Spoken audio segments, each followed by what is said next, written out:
स्वागत है मुख्यमंत्री जी योगी आदित्यनाथ जी जी उत्तर प्रदेश उत्तराखंड के इस मंच पर। और पहले अग्रिम बधाई, क्योंकि आप 4 साल सरकार के पूरे करने वाले हैं। आपसे मेरा सवाल यह है कि जब आपने सत्ता संभाली थी, सत्ता संभालने के बाद पूरे प्रदेश को, पूरे देश को एक योगी दिखे थे। 4 साल बाद एक बजट हमने देखा, पेपरलेस बजट देखा, देश की दूसरी सबसे बड़ी अर्थव्यवस्था का आंकड़ा देखा, 5.5 लाख करोड़ से ज़्यादा का बजट देखा। तो योगी जी मुख्यमंत्री से ज़्यादा अर्थशास्त्री हो गए हैं, या अब लगता है कि टेक्नोक्रेट के तौर पर हम आपकी भूमिका देख रहे हैं?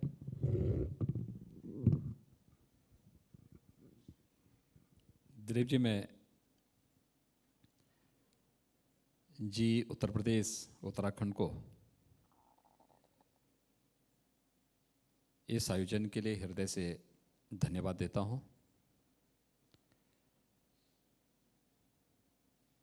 देखिए, हम लोग सत्ता में हों या कहीं हों, हमेशा एक स्थिति में रहते हैं उत्तर प्रदेश की आवश्यकता और 24 करोड़ जनता की आकांक्षाओं की पूर्ति हम सब का दायित्व है। कोरोना कालखंड में तकनीक बहुत बड़ी सहायक रही है इस महामारी से लड़ने में। आदरणीय प्रधानमंत्री जी बार बार हम लोगों को तकनीक से जुड़ने के लिए प्रेरित करते रहे हैं, और आज मुझे बताते हुए प्रसन्नता है कि पहली बार उत्तर प्रदेश का जो बजट है वह पेपरलेस बजट आया है। 5.5 लाख करोड़ से ऊपर का बजट आया है। अभी तो ये बजट है, मूल बजट है, इसके बाद इसकी सप्लीमेंट्री आएगी। मुझे लगता है सब 6 लाख करोड़ तक पहुंचेगा। कोविड ने हमारे मार्ग को अवरुद्ध करने का प्रयास किया था, लेकिन हम फिर से अपनी पूर्व स्थिति में आ रहे हैं। और मुझे बताते हुए प्रसन्नता है कि जब उत्तर प्रदेश शासन अपना 21-22 के लिए बजट विधानमंडल से पास किया है, उस समय उत्तर प्रदेश देश की एक बड़ी अर्थव्यवस्था के रूप में भी उभरा है। आज से 4 साल पहले उत्तर प्रदेश की जब बात होती थी, या हम लोग भी उत्तर प्रदेश का जब परिचय देते थे, तो ये तो बोलते थे कि भाई उत्तर प्रदेश देश की सबसे बड़ी अर्थव्यवस्था है। लेकिन इस अर्थव्यवस्था, सबसे बड़ी आबादी का राज्य है, लेकिन अर्थव्यवस्था में हम कहां हैं? 5वें 6ठे स्थान पर हमारा नंबर आता था।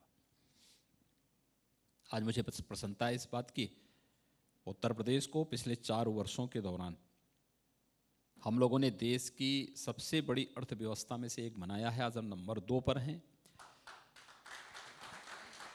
व्यवसाय की सुगमता के लिए भी, ईज ऑफ डूइंग बिजनेस के लिए जो प्रयास होने चाहिए थे, जो रिफॉर्म होने चाहिए थे, उत्तर प्रदेश उसमें 2016 में 14वें नंबर पर था। आज उत्तर प्रदेश उसमें दूसरे नंबर पर आ चुका है। ये नई बदलती हुई तस्वीर है नए भारत का, नया उत्तर प्रदेश। और इस नए उत्तर प्रदेश के साथ जब हम रह रहे हैं, तो स्वाभाविक रूप से वह परिवर्तन, तकनीक पर आधारित परिवर्तन, जो हर एक चेहरे पर खुशहाली ला सके, बिना भेदभाव की विकास की योजनाओं का लाभ प्रत्येक तबके को दे सके, उत्तर प्रदेश के अंदर वह हुआ है, और अहर्निश प्रयास करके इसको आगे बढ़ाया जा रहा है। आपने कहा ईज ऑफ डूइंग बिजनेस है, सबके चेहरे पर मुस्कान हो। एक अभ्युदय की कल्पना आपने की है, और आपके मॉडल की चर्चा बंगाल तक में होने लगी है। तो आपको क्या लगता है कि योगी मॉडल का परचम बंगाल में भी लहराएगा और यहाँ पर राज्य के युवाओं का भी अभ्युदय होगा साथ साथ? हम लोगों ने प्रदेश के अपने युवाओं के लिए अखिल भारतीय परीक्षाओं के साथ ही विभिन्न प्रकार के उन प्रतियोगी परीक्षाओं के लिए जिसके लिए वह तैयारी करने के लिए उत्तर प्रदेश से बाहर जाता था, पैसा भी लगता था, समय भी खर्च होता था और कभी कभी उसके सामने भाषा की या अन्य समस्याएं होती थी तो वह अलग दिक्कत थी। हम लोगों ने अभ्युदय नाम पर उत्तर प्रदेश के अंदर प्रदेश के प्रतियोगी छात्रों के लिए एक मंच उपलब्ध कराया है। पहले चरण में यह प्रदेश के हमारे 18 कमिश्नरी मुख्यालयों में प्रारंभ हुआ है, जिसके माध्यम से यूपीएससी की परीक्षाओं की तैयारी की भूमिका तैयार करने और उनके गाइडेंस के लिए हमारे जो अधिकारीगण हैं, आईएएस, आईपीएस, आईएफएस या हमारे जो प्रशिक्षु अधिकारी हैं जिन्होंने अभी पास आउट किया है, प्रशिक्षण में हमारे साथ जुड़े हुए हैं, एक तो हमने इनकी टीम बनाई है, अच्छी फैकल्टी हमने जोड़ी है। दूसरा, हमने इसको दोनों प्रकार से किया है, एक इसको फिजिकली भी और इसको वर्चुअली भी। क्योंकि फिजिकली भी प्रारंभ किया है तो उपस्थिति, साक्षात उपस्थिति के लिए हम लोगों ने संख्या सीमित रखी है, लेकिन जैसे हम लोगों ने 25,000 की संख्या पहले रखी, हमारे पास आवेदन आए 10 लाख। एक चैलेंज था कैसे होगा, हमने संख्या बढ़ा के 50,000 की। ये संख्या बढ़ती गई तो हमने लिंक दिया फिर वर्चुअली जुड़ने के लिए, और अब हम उन सभी छात्रों को जो विभिन्न प्रतियोगी परीक्षाओं के लिए अर्हता रखते हैं, उनमें वह जज्बा है लेकिन उनकी आर्थिक स्थिति इसके लिए अलाउ नहीं करती थी, हम उन्हें टैबलेट भी उपलब्ध कराने जा रहे हैं। हमारे बजट ने उत्तर प्रदेश के अभी हाल ही में जो बजट हमने पास किया है उस बजट में हमने इस बात की व्यवस्था कर दी है। ये उत्तर प्रदेश को जोड़ने, उत्तर प्रदेश के युवाओं के लिए वह स्कीम है जो उत्तर प्रदेश के अंदर उत्तर प्रदेश के नौजवानों को एक नया मंच देगा। उसे बाहर नहीं जाना पड़ेगा बल्कि उत्तर प्रदेश के अंदर ही दोनों प्रकार की, एक अपने अधिकारियों के माध्यम से और दूसरा जो अनुभवी फैकल्टीज हैं उनके माध्यम से हम उनको ये सुविधा देंगे। मुख्यमंत्री जी, 4 साल में आपने एक बात कही, सबका साथ, सबका विकास और सबका विश्वास आपकी पार्टी की बात है। विरोधियों को विश्वास क्यों नहीं होता? और विरोधियों को कई बार आपसे डर भी लगने लगता है कि योगी जी जो कहते हैं टाइट कर देंगे, ठीक कर देंगे, ठोक देंगे, तो ऐसा क्या है? देखिए, ये वे लोग थे जो हर युग में पैदा होते हैं और उन लोगों का भगवान पे भी विश्वास नहीं रहता है। तो हर युग में हुए हैं। कोई अभी होली मनाएंगे, उसमें बहुत सारे पात्र ऐसे थे जो कहते थे कि विष्णु है ही नहीं, विष्णु के अवतार भगवान राम हुए बाद में। कुछ लोग ऐसे भी थे जो कहते थे राम पे हम विश्वास ही नहीं करते, और आज सबसे पहले मंदिरों में जाते हैं, चुनाव आते हैं मंदिरों में अंदर घूमने लगते हैं, भटकने लगते हैं। तो स्वाभाविक रूप से वो लोग कैसे विश्वास करेंगे? देखिए, हकीकत है, हम जो आंकड़े दे रहे हैं ये तो कोई भी व्यक्ति वेरीफाई कर सकता है, जाके भौतिक सत्यापन इसका कर सकता है कि हमने 4 वर्षों में 40 लाख लोगों को मकान दिए। मैं दावे के साथ कह सकता हूं, आप सूची लेके जाइए, उत्तर प्रदेश के अंदर ढूंढ के आ जाइए, ये सब मिलेंगे आपको। 1,38,00,000 लोगों को विद्युत कनेक्शन दिए हैं। 1,21,000 गांवों में हमने विद्युतीकरण का कार्य किया, कनेक्टिविटी बेहतर की। जो लोग सुविधा ले रहे हैं वे लोग इसको स्वीकार कर रहे हैं। जिन्होंने सुविधा दी ही नहीं, विकास जिनके एजेंडे का हिस्सा ही नहीं था, उनको ये सब कैसे दिखाई देगा? वो देख भी नहीं सकते। अगर कहीं दिखाई भी देता तो देखने का प्रयास ही नहीं करेंगे। वो निकले तो शहर में, पहले कहीं गांव में जाएं तो पता लगेगा कि इस गांव में आज़ादी के बाद पहली बार बिजली आई है। आज तो आप जाइए ना, पूरा उत्तर प्रदेश चमकता है रात्रि में भी, दिन में भी आवागमन सरल है, सहज है। वे बिजली नहीं देते थे, सड़कें नहीं बनाते थे, खजाने में भी डकैती डालते थे और अपने लोगों से, लोगों के घरों में और व्यापारियों के यहाँ डकैती डलवाते थे। आज तो ये सब नहीं हो रहा है ना।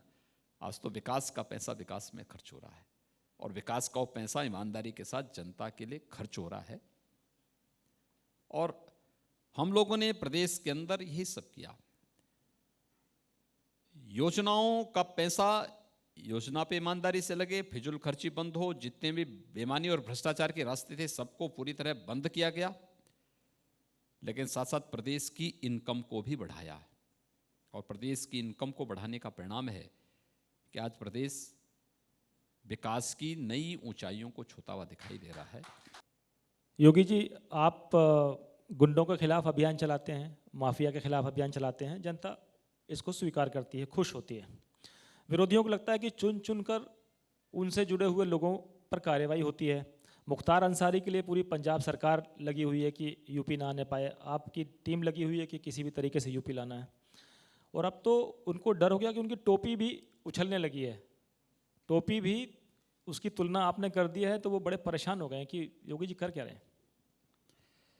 देखिए, मैं एक योगी हूं जो बोलूंगा सच बोलूंगा, और जो करूंगा भी वही जो सच होगा।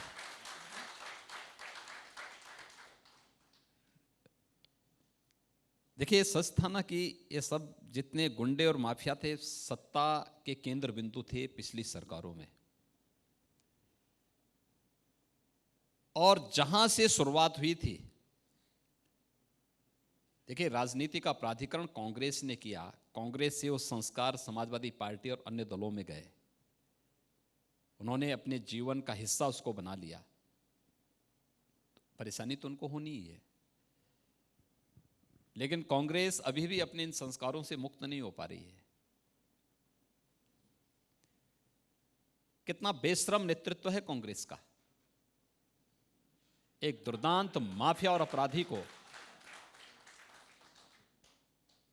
किस बेशर्मी के साथ प्रश्रय दिया जा रहा है, जिस पर हत्या और तमाम अन्य जघन्य मामले उत्तर प्रदेश के अंदर विभिन्न न्यायालयों में चल रहे हों, उसको एक छोटे मामले में 1.5 वर्ष से अधिक समय से पंजाब की एक जेल में खातिरदारी करके उस दुर्दांत अपराधी को बचाने का प्रयास किया जा रहा है। ये सब क्या है? कांग्रेस का ये नेतृत्व कहीं मुंह दिखाने लायक है? ये लोग जो भाषण करते हैं, जिस प्रकार के वक्तव्य देते हैं, कोई इन पे विश्वास करेगा कभी? जिन अपराधियों के हाथ निर्दोष लोगों की हत्याओं से रंगे हुए हों, न जाने कितनी बहन और को इन्होंने विधवा बनाया है, न जाने कितनी बेटियों की को अनाथ बनाया है, और किस बेशर्मी के साथ कांग्रेस नेतृत्व इस माफिया और अपराधी को प्रश्रय दे रहा है। ये देश देख रहा है, दुनिया देख रहा है, कोई लोक लाज नहीं कांग्रेस नेतृत्व में। शर्म आनी चाहिए इन लोगों को। मेरा दायित्व है हर व्यक्ति को सुरक्षा देना, सुरक्षा, और उस सुरक्षा के लिए हम लोग पूरी ईमानदारी के साथ, पूरी प्रतिबद्धता के साथ कार्य कर रहे हैं। कोई ये नहीं कह सकता, आप कहने के लिए कोई कुछ भी करे, लेकिन भाई पुलिस की भी तो अपनी सीमाएं हैं। अपराधी गोली चलाए और क्या ये लोग माला जपेंगे? गोली कोई चला रहा है तो गोली का जवाब तो पुलिसकर्मी अपने बचाव में गोली चला कर देगा ही। तो प्रदेश में कोई फेक इनकाउंटर नहीं।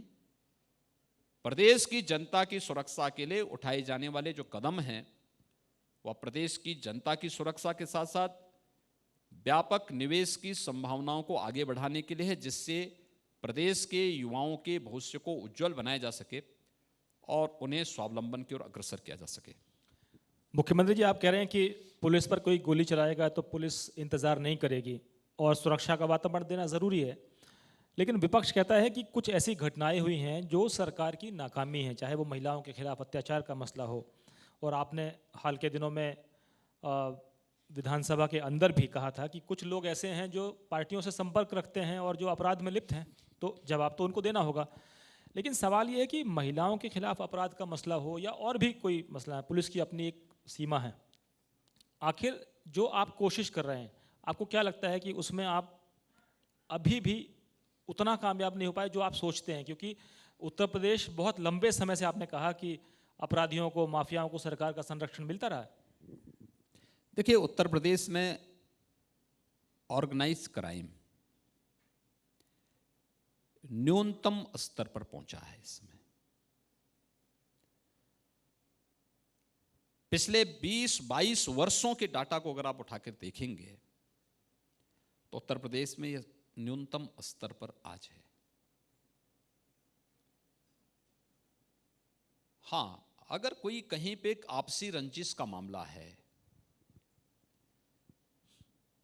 उन स्थितियों को छोड़ दें। महिला सुरक्षा के सामने जो खतरे हैं, हमने यहां स्पेशल उसके लिए अभियान चलाया। याद करिए, हमारी सरकार जब आई थी, उन्होंने एंटी रोमियो स्क्वाड का गठन किया था। हर थाना क्षेत्र में एंटी रोमियो स्क्वाड है। हमने प्रदेश में अपने कानून में संशोधन किया। ऐसे लोगों को जो बालिकाओं के प्रति दुर्व्यवहार करते हैं, दुष्कर्म जैसी घृणित घटनाओं में लिप्त होते हैं, उनकी सजा को और सख्त करने का प्रावधान किया। हर जिले में डिस्ट्रिक्ट मॉनिटरिंग कमेटी के माध्यम से डिस्ट्रिक्ट जज, जिलाधिकारी और पुलिस अधीक्षक की नियमित बैठक हो और ऐसे मामलों को, महिला अपराध से जुड़े हुए मामलों की पैरवी समयबद्ध ढंग से आगे बढ़े और सजा उसमें हो, इसका प्रावधान किया। 218 पास्को और महिला संबंधी अपराधों के लिए कोर्ट गठित किए, फास्ट ट्रैक कोर्ट गठित किए। प्रोसिक्यूशन को तेज करने की कार्रवाई की। अभी 2020 में मिशन शक्ति के एक विशेष कार्यक्रम को चलाया।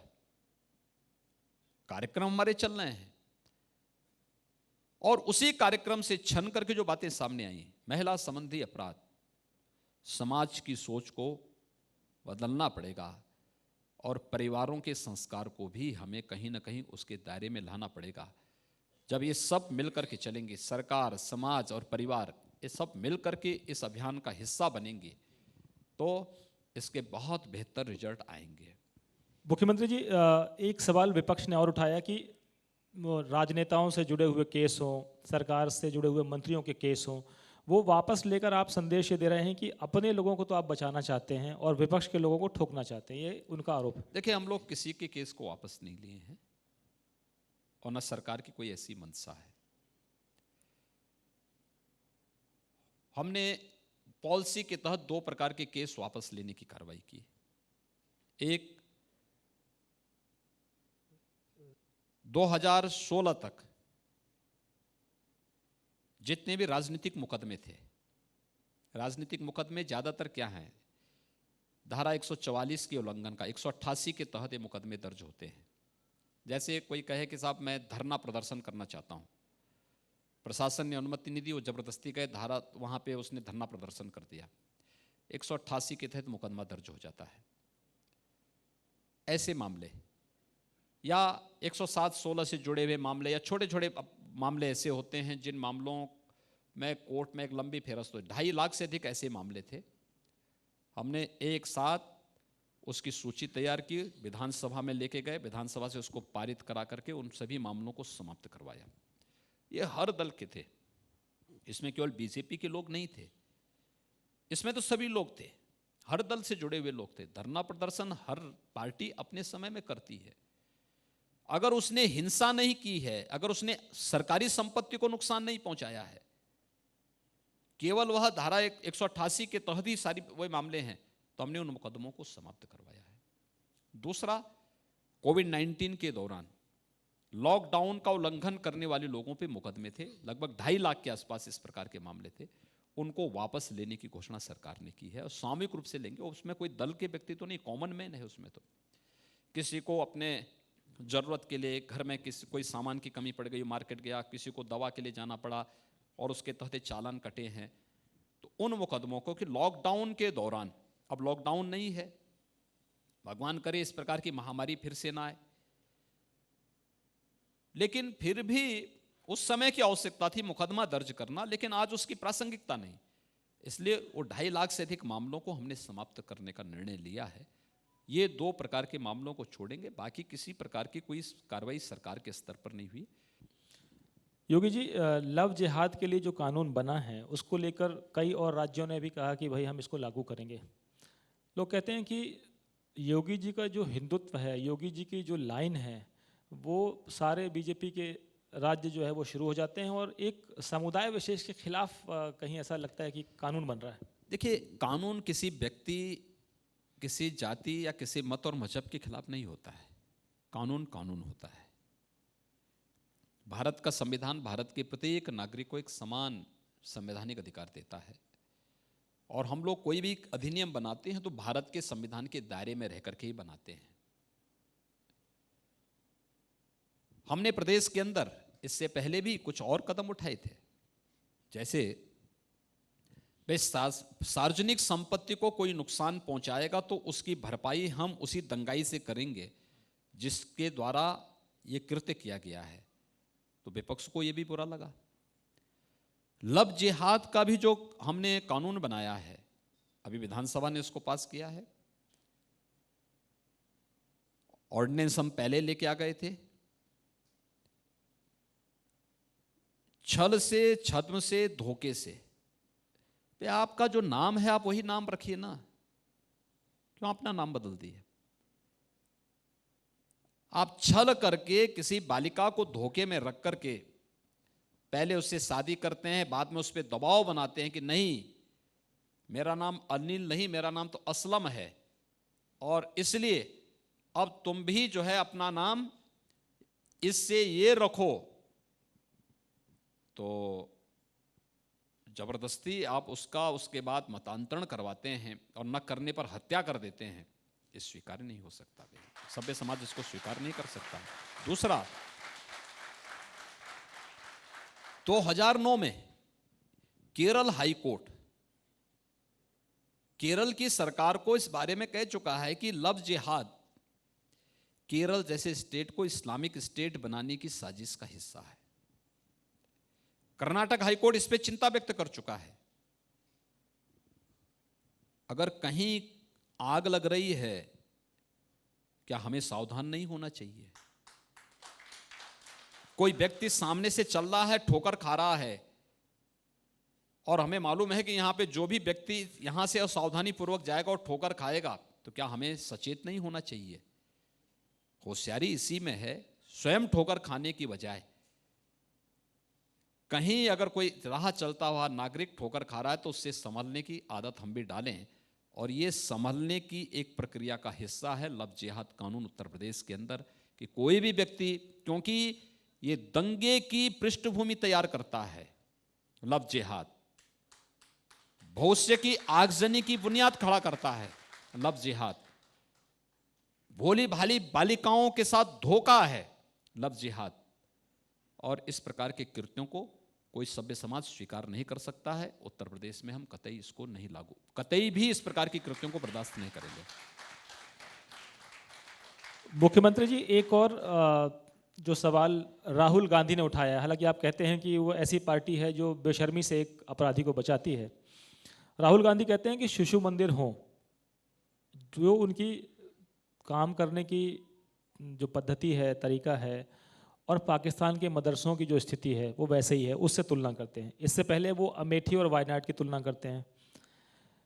तो कई बार ऐसा लगता है कि राहुल गांधी ये इशारा करना चाहते हैं कि आप लोग वही काम कर रहे हैं जो पाकिस्तान के मदरसे कर रहे हैं, और उत्तर प्रदेश का जो वर्क कल्चर या जो परंपरा है वो साउथ से बेहतर नहीं है। ये कैसी तुलना है?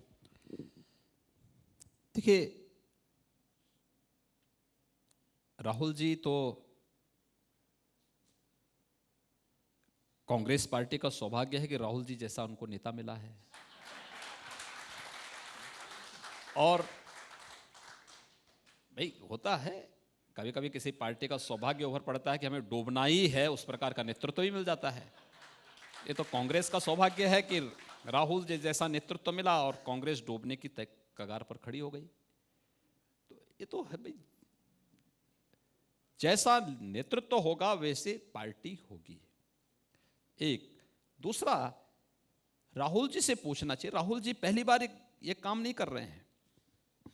राहुल जी तो इससे पहले भारत के अंदर के संगठनों की जो है शिकायत अमेरिकी राजदूत से कर चुके हैं कि हमें भारत के अंदर लश्कर ए तोयबा या जैसे मोहम्मद जैसे संगठनों से खतरा नहीं, हमें खतरा है भारत के संगठनों से। जिस भारत ने उस पूरी खानदान को कई बार इस देश का नेतृत्व सौंपा, लंबे समय तक सौंपा, पंडित जवाहरलाल नेहरू जी को सौंपा, श्रीमती इंदिरा गांधी जी को सौंपा, श्री राजीव गांधी जी को सौंपा और अप्रत्यक्ष रूप से सोनिया गांधी जी को भी सौंपा। अब वह पार्टी और उस पार्टी के युवराज इस प्रकार की बात करें, इसको आप क्या कहेंगे? ये अजीब सी बात है। ये तो यही तो नमूने हैं जो कांग्रेस को कि नैया को डुबो रहे हैं। कांग्रेस वैसे ही नहीं जा रही है, जनता भी जान रही है इनके बारे में, कोई उनको गंभीरता से नहीं लेता है।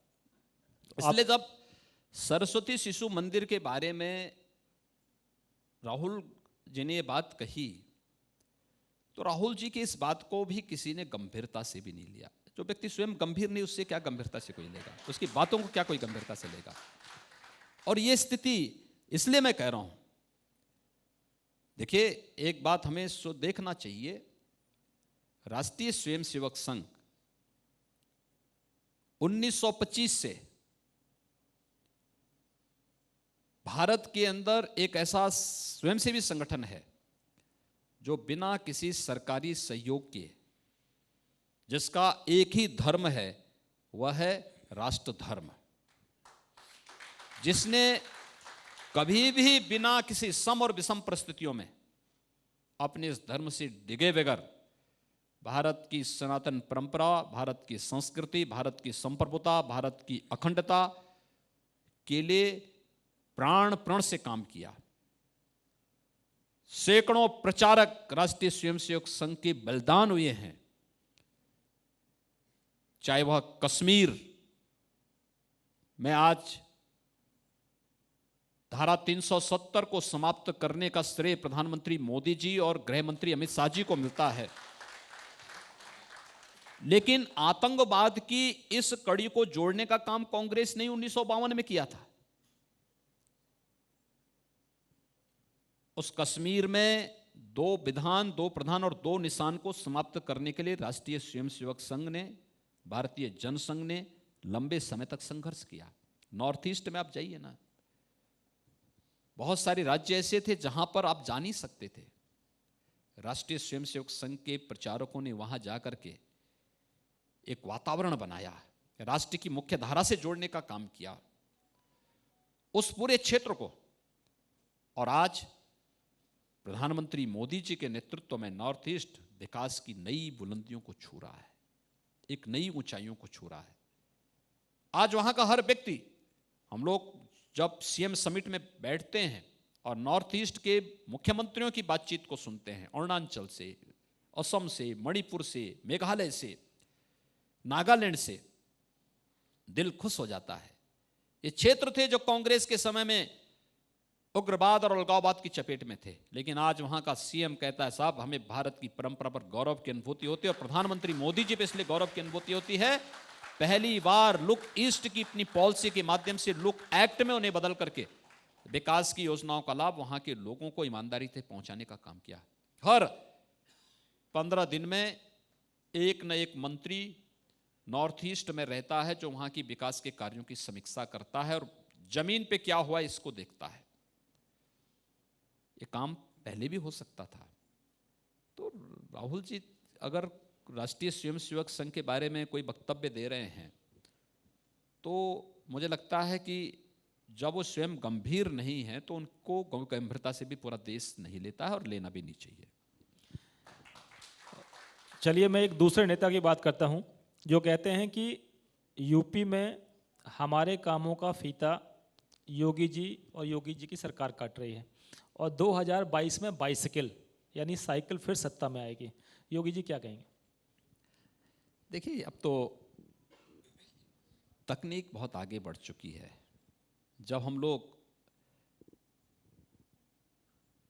उड़ान योजना के अंतर्गत हवाई जहाज की सुविधा दे रहे हों और प्रधानमंत्री जी ने कहा कि हवाई चप्पल पहनने वाले को भी हम हवाई जहाज की यात्रा कराएंगे, अब कोई साइकिल की यात्रा नहीं करने वाला है। पता नहीं कहां लोग गलत फहमी के शिकार हैं। अगर आपने काम किया ही था तो जनता ने क्यों ठुकरा दिया? प्रश्न यही मैं करना चाहता हूं, एक। और दूसरा, अगर आप आंकड़े देखेंगे, स्वच्छ भारत मिशन 2 अक्टूबर 2014 को प्रधानमंत्री मोदी जी ने इसे लागू किया था देश में। अक्टूबर से लेकर के मार्च तक 2.5 साल हुए, मार्च 2017 तक 2.5 साल में उत्तर प्रदेश के अंदर कुल शौचालय बने, भारत सरकार ने सहयोग किया, उस सब के बावजूद कुल शौचालय बने 43 लाख। और अगले 1.5 वर्ष के दौरान, यानी हमें 2 अक्टूबर 18 में यह लक्ष्य पूरा करना था 2,61,00,000 का। सर्वे के बाहर भी कुछ छूट चुके थे। अगले 1.5 वर्ष के दौरान हमने 2,61,00,000 शौचालय के लक्ष्य को पूरा करके पूरे उत्तर प्रदेश को ओडीएफ घोषित किया था। वह भी कर सकते थे। अगर हम 1.5 वर्ष के अंदर कर सकते हैं तो उनके पास तो 2.5 वर्ष का समय था, और 2.5 वर्ष के अंदर उन्होंने ये 2,61,00,000 लोगों को शौचालय क्यों नहीं दिया? हमने 4 वर्ष के अंदर 40 लाख लोगों को आवास दिया। पीएम आवास लागू हो चुकी थी, उनकी सरकार में भी 2 साल थी, इसको वे लोग भी लागू कर सकते थे। विजन नहीं था, काम करने की इच्छा शक्ति नहीं थी। कार्य कैसे होना है उनको पता ही नहीं था। इसलिए प्रदेश की जनता ने तो उनको पहले कह दिया कि बबुआ की जो है का विजन ही नहीं है तो क्या काम करेंगे बबुआ। तो उन्होंने काम ही नहीं किया। हर एक कार्य को अगर आप देखेंगे, देश के अंदर 1947 से लेकर 2017 तक, मार्च 17 तक प्रदेश के अंदर अगर आप देखेंगे, मेट्रो के बारे में देखेंगे, एक भी सिटी हमारी मेट्रो से नहीं जुड़ी थी। आज लखनऊ, गाजियाबाद, नोएडा, ग्रेटर नोएडा मेट्रो से जुड़ी है। कानपुर में, आगरा में हमने मेट्रो का काम प्रारंभ कर दिया है। इस वर्ष के अंत तक हम वहाँ मेट्रो का फर्स्ट फेज का काम प्रारंभ कर देंगे। पूरा करने के बाद वहाँ मेट्रो सेवा प्रारंभ कर देंगे। मेडिकल कॉलेजेस का अगर आप देखेंगे, 1947 से लेकर के 2016 तक कुल 12 गवर्नमेंट मेडिकल कॉलेज बने थे यूपी में। 2016 से लेकर के 2020-21 के बीच में 1 वर्ष तो हम कोविड से ही जूझे हैं। हम लोग 30 नए मेडिकल कॉलेज उत्तर प्रदेश के अंदर बना रहे हैं। 30 medical college, government medical college बना रहे हैं। प्रदेश के अंदर अन्य क्षेत्रों में भी आप जाके देखेंगे, एक्सप्रेसवे 1947 से 2017 तक 2 एक्सप्रेसवे बने थे। 2 भी आप नहीं बोल सकते, उसको 1.5 बोल सकते हैं। एक पूरा बना था यमुना एक्सप्रेसवे, और लखनऊ आगरा एक्सप्रेसवे अधूरा था। हमारी सरकार आने के बाद 6 महीने तक युद्ध स्तर पर काम हुआ, तब वो पूरा हुआ। आज हम 5 नए एक्सप्रेसवे बना रहे हैं 4 वर्ष के दौरान। पूर्वांचल एक्सप्रेसवे 80% से अधिक काम हो चुका है। बुंदेलखंड एक्सप्रेसवे 50% तक काम हो चुका है। गोरखपुर लिंक एक्सप्रेसवे काम युद्ध स्तर पर चल रहा है। बलिया लिंक एक्सप्रेसवे और गंगा एक्सप्रेसवे के इनके लिए भूमि अधिग्रहण की कार्रवाई हमारी युद्ध स्तर पर चल रही है। एयर कनेक्टिविटी आप देखेंगे, 1947 से 2017 तक केवल 2 एयरपोर्ट फंक्शनल थे, लखनऊ और वाराणसी। आज प्रदेश के अंदर हम 7 एयरपोर्ट फंक्शनल कर चुके हैं। गोरखपुर, प्रयागराज, कानपुर, आगरा, हिंडन, ये 5 नए चले हैं। और अभी 8 मार्च से हम लोग बरेली को भी वायु सेवा के साथ जोड़ रहे हैं। 17 नए एयरपोर्ट बना रहे हैं। अभी तक हमारे पास 2 इंटरनेशनल एयरपोर्ट थे, लखनऊ और वाराणसी। हम लोग 3 नए इंटरनेशनल एयरपोर्ट बना रहे हैं। जेवर एशिया का सबसे बड़ा एयरपोर्ट बन रहा है। 30 वर्षों तक कोई सरकार निर्णय नहीं ले रही थी, हमने निर्णय लिया, आज हम बना रहे हैं। कुशीनगर इंटरनेशनल एयरपोर्ट बन रहा है। अगले 1 महीने के अंदर, 2 महीने के अंदर हम उसको अंतर्राष्ट्रीय वायु सेवा के साथ जोड़ देंगे। अयोध्या में हम लोग एक इंटरनेशनल एयरपोर्ट का निर्माण कार्य कर रहे हैं। ये है विकास। किसने कहा था? जैसे अमेठी ने बार बार धोखा खाया है कांग्रेस के एक परिवार को चुन करके, ऐसे ही आजमगढ़ भी तो बार बार धोखा खाया है एक समाजवादी पार्टी के एक परिवार को चुन करके। आजमगढ़ में पूर्वांचल एक्सप्रेसवे हम लोग लेके जा रहे हैं। आजमगढ़ में विश्वविद्यालय हम लोग दे रहे हैं। आजमगढ़ में एयरपोर्ट हम दे रहे हैं। ये काम समाजवादी पार्टी दे सकती थी। तो कई पीढ़ियां वहां उनकी जो है वहां से प्रतिनिधित्व कर रही हैं। पीढ़ी दर पीढ़ी आप प्रतिनिधित्व करेंगे लेकिन विकास नहीं कराएंगे। अगर आपका विकास का एजेंडा था तो आजमगढ़ क्यों छोड़ गया? आजमगढ़ में एयरपोर्ट क्यों नहीं? आजमगढ़ में विश्वविद्यालय क्यों नहीं? आजमगढ़ में एक्सप्रेसवे क्यों नहीं? विकास आजमगढ़ को उनके नेतृत्व के समय तो आजमगढ़ की स्थिति ऐसी हो गई थी कि आजमगढ़ का व्यक्ति कहीं जाता था, लोग होटल का किराया, होटल में रहने नहीं देते थे और घरों में किराए पे नहीं किसी को देते थे अगर आजमगढ़ नाम आ गया तो। आज आप जाइए, आजमगढ़ का व्यक्ति देश और दुनिया में कहीं जाएगा, स्वागत के साथ लोग उसका स्वागत करेंगे। आइए भैया, आप उत्तर प्रदेश से। परसेप्शन, जिन लोगों ने प्रदेश के परसेप्शन को खराब किया, प्रदेश के बारे में गलत धारणाएं बनाई, वे लोग विकास की दुहाई आज दे रहे हैं। इनका विकास कैसे होता था तो हर व्यक्ति जान रहा है। योगी जी, आपने कहा कि राम भक्तों के सपनों की अयोध्या राम नगरी बनेगी। समर्पण निधि अभियान शुरू हुआ और उसमें देश के लोगों ने बढ़ चढ़ कर अपना योगदान दिया, लेकिन विरोधियों ने सवाल उठाया कि संघ परिवार चंदे की राजनीति करता है राम के नाम पर भी। इस पर आप क्या कहेंगे? देखिए, इसमें तो मुझे लगता है कि कोई राजनीतिक दल ऐसा नहीं जिसमें होड़ न लगी हो चंदा देने की। कौन ऐसा दल है भाई? मैं तो यहां विधानसभा में देखा कांग्रेस के कई एमएलएज हैं जिन्होंने चंदा दिया है, अच्छा खासा चंदा दिया है। कोई 51 लाख का दे रहा है, कोई 11 लाख का दे रहा है, कोई 21 लाख का दे रहा है। समाजवादी पार्टी से भी जुड़े हुए कुछ लोगों ने दिया है, बहुत सारे लोग दे रहे हैं। देखिए, ये हमारे लिए चंदा इकट्ठा करने का माध्यम नहीं है। एक गरीब अंतिम पायदान पर बैठे हुए व्यक्ति का, एक सबरी का जूठा बेर खाने वाले राम और निषाद राज को गले लगाने वाले राम, बानर और भालुओं की मदद से राम राज्य की स्थापना करने वाले श्री राम,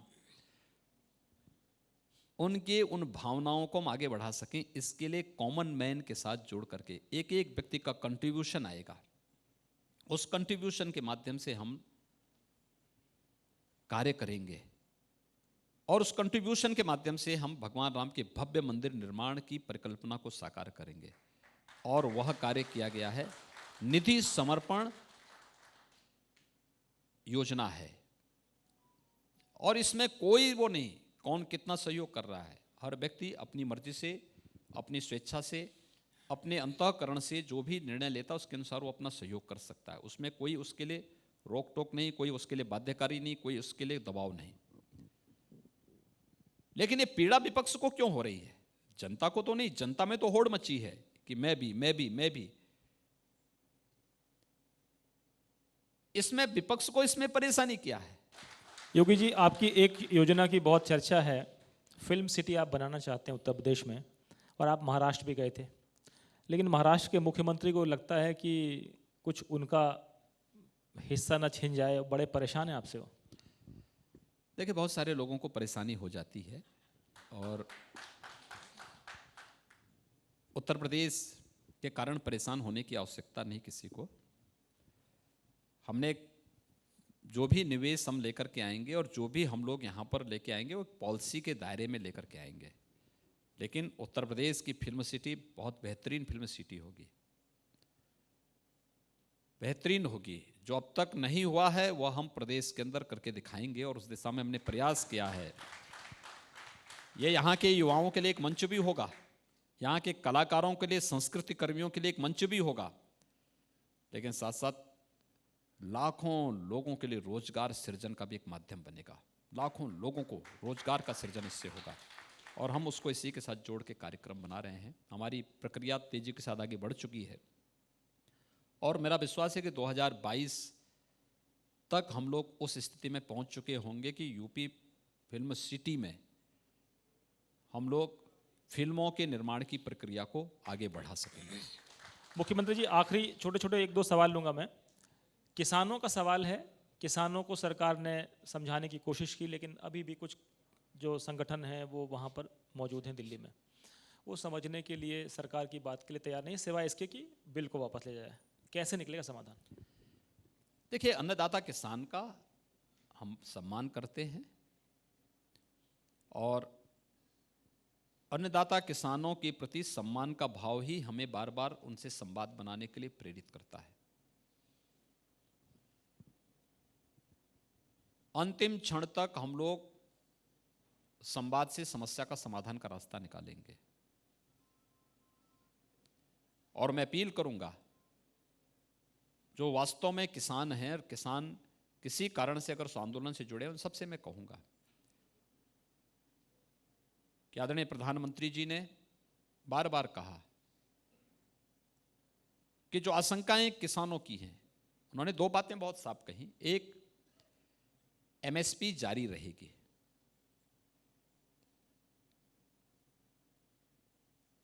एपीएमसी एक्ट के अंतर्गत मंडियां बंद नहीं हो रही हैं।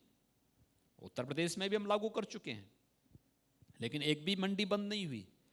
हमारा प्रोक्यूरमेंट, सारे कार्यक्रम ऐसे चल रहे हैं, कहीं कोई समस्या नहीं है। हमने इस साल यानी विगत वर्ष हम लोग केवल 52 लाख मीट्रिक टन धान का क्रय किए थे किसानों से। इस साल हम लोग उसको 66 लाख मीट्रिक टन से ज्यादा खरीद लिए हैं, एमएसपी के आधार पर खरीदे हैं। एमएसपी का लाभ किसानों को मिल रहा है और मिलेगा, इसमें कोई संदेह नहीं होना चाहिए। एक दूसरी बात जो प्रधानमंत्री जी ने कही है कॉन्ट्रैक्ट फार्मिंग के बारे में, यह एक विकल्प है, बाध्यता नहीं। एग्रीमेंट फसल क्या होना है अगर किसान चाहे तो, खेत का नहीं। गुमराह करने का काम क्या किया जा रहा है? एक के खेत, किसान की खेत को बंधक बना करके बाद में उस पर कब्जा कर लिया जाएगा। सरासर झूठ, कोरा झूठ। दूसरा कि एमएसपी समाप्त हो जाएगी, यही तो 2 गुमराह करने वाली बात कही जा रही है। मुझे लगता है कि हमारे किसान बंधुओं को गुमराह करने वाले इन वक्तव्यों से बचना चाहिए। और ये लोग वे लोग हैं जब जिनको कोई भी अन्य कार्य नहीं मिला, जिनके बारे में प्रधानमंत्री जी ने कहा आंदोलन जीवी हैं, हर कार्य के लिए इनको कोई भी अच्छा काम भारत के अंदर होगा तो ये आंदोलन करने के लिए जरूर धमक पड़ते हैं। उनका काम ही यही है, विदेशों से उनको चंदा इसी रूप में मिलता है, कोई भी काम। और मुझे लगता है कि पैदाइशी उनकी पता नहीं कैसे हो गई कि वे झूठ ही बोल करके ही जीते हैं जिंदगी भर। गुमराह करने वाली बात, रोहित वेमुला से लेकर के अब तक की हर एक घटना को आप देखिए ना, किस किस प्रकार के हथकंडे इनके द्वारा अपनाए जाते हैं, किस प्रकार का वितंडावाद इनके द्वारा फैलाया जाता है। इसलिए मैं इस बारे में कह सकता हूं कि ये जो लोग हैं जिनका खेती किसानी से कोई लेना देना नहीं, वे लोग आज किसान, भोले भाले किसानों के कंधों पे बंदूक रख करके भारत की कृषि, जो हमारी इकोनॉमी का सबसे बड़ा आधार बना कोविड-19 के दौरान, आज उसके पुण्य क्षति करना चाहते हैं। इससे बचना पड़ेगा, क्योंकि किसानों के हित में जितना अच्छा कार्य पिछले 6 वर्षों के दौरान प्रधानमंत्री मोदी जी के नेतृत्व में हुआ है, सॉयल हेल्थ कार्ड से लेकर के फसल बीमा योजना, प्रधानमंत्री कृषि सिंचाई की योजना, लागत का 1.5 गुना MSP मिले इसको लागू करना, प्रधानमंत्री किसान सम्मान निधि का लाभ है, ड्रिप इरिगेशन का है, ये सभी योजनाएं ईमानदारी के साथ किसी ने लागू की हैं तो प्रधानमंत्री मोदी जी ने लागू की है। और उत्तर प्रदेश में भारतीय जनता पार्टी नेतृत्व की सरकार जब से हमारी आई है, 2017 के हम आते ही हमने 1 लाख तक का लघु और सीमांत किसानों का कर्ज माफ किया। प्रोक्योरमेंट प्रदेश के अंदर हमारी सरकार आने के बाद प्रारंभ हुआ। गन्ना किसानों के बारे में 1,25,000 करोड़ रुपए से अधिक का गन्ना मूल्य का भुगतान पिछले 3.5 वर्षों के अंदर हमारी सरकार ने किया है। कोविड-19 के दौरान सभी चीनी मिलों को चलाया गया है। इथेनॉल के साथ शुगर केन को जोड़ने का कार्य हमारी सरकार ने किया है। इस काम पिछली सरकारें भी कर सकती थी जब किसान उनके एजेंडे में होता तब ना।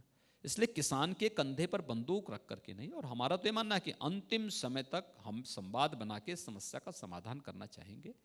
और हम लोग चाहेंगे कि प्रधानमंत्री जी के आश्वासन के बाद, प्रधानमंत्री जी के वक्तव्य के बाद तो ये आंदोलन अपने आप ही वापस हो जाना चाहिए था।